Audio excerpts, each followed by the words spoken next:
ብዙ ነገሮች ማሰብን ይጠይቃሉ ሳታስብ የምታደርጋቸው ሳትመረምር መርምረህም አውቃቸው የማጽፋቸው ነገሮች ሁሉ ተንጋዳጅ ናቸው ሌሎችንም የማንገዳገድ ባህሪ ይኖራቸዋልና ይጥላሉ ሰው የምጽፈው ነገር ሰው አካሚ መሆን አለበት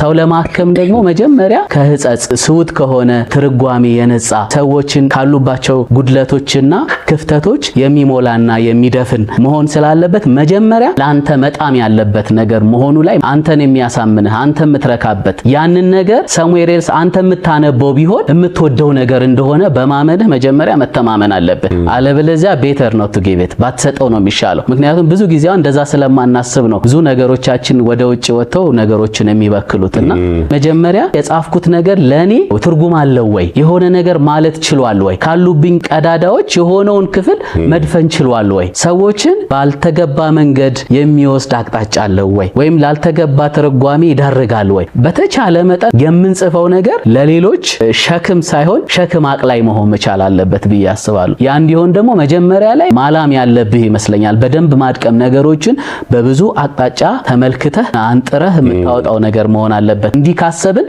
የምንሰጠው ነገር ሁሉ የሚፈለገውን ግብ ይመታል ብዬ አስባለሁ ግሩም ነው